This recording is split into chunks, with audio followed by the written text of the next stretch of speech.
algérienne, nous sommes très proches de la France, nous savons qu'elle est actuellement dirigée par une élite politique qui est un peu débile.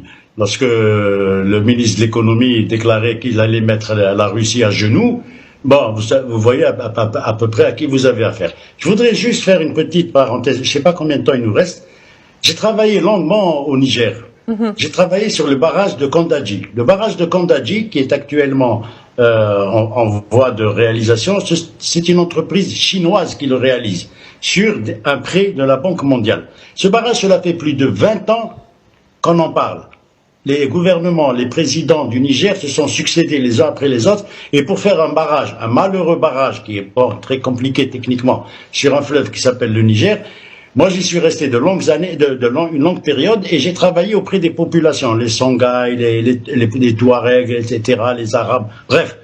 Et la France faisait tout pour bloquer la réalisation de ce barrage lorsque j'ai discuté avec le ministre des infrastructures ou des transports de l'époque du Niger, et les Français n'étaient pas d'accord. Parce que pourquoi? C'était les Chinois qui devaient construire ce barrage.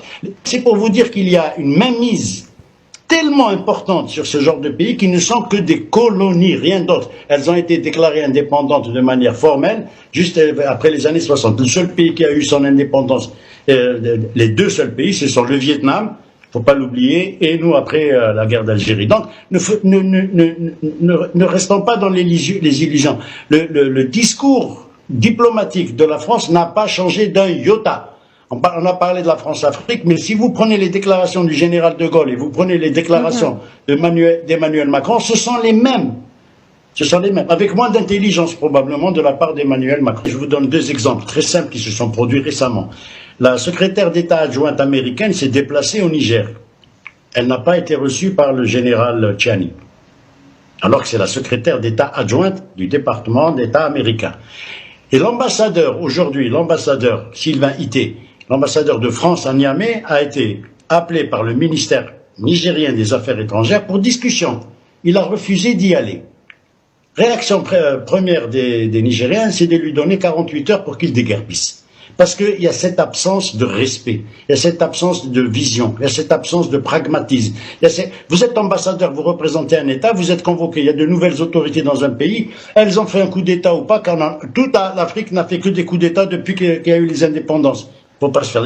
Le général de Gaulle a fait un coup d'État, que je sache, c'est un militaire. Et donc à partir de ce moment-là, cette diplomatie française qui est resté figé, comme l'a dit notre correspondant français, figé dans des visions archaïques, continue de... Vous êtes convoqué en tant qu'ambassadeur par un ministre des Affaires étrangères et vous n'y allez pas. À quel titre? Au nom de quoi? Vous déguerpissez. C'est ça que les Africains demandent. Ils veulent être traités d'égal à égal. De ce point de vue-là, on ne peut pas le leur reprocher. Et ça, la diplomatie, les élites politiques, et même, comme disait notre ami Abina tout à l'heure, les élites, les fameux experts qui traînent sur les plateaux de télévision française, qui ont un discours d'arrogance et de suffisance à l'égard de l'Afrique. Mais non, l'Afrique c'est Kwame Nkrumah, c'est Patrice Lumumba, c'est Ben Khedda, c'est Ali Boumengel, c'est ça l'Afrique. Il ne faut pas se faire d'illusions. Ils ne sont pas plus intelligents, ni plus instruits, ni plus civilisés que nous. Je vous rappelle que les droits de l'homme ont été développés dans une constitution malienne qui date du XIIIe siècle, avant la Révolution française de 1789. Donc, cette vision aberrante et sclérosée et figée sur de la médiocrité ne va pas les emmener très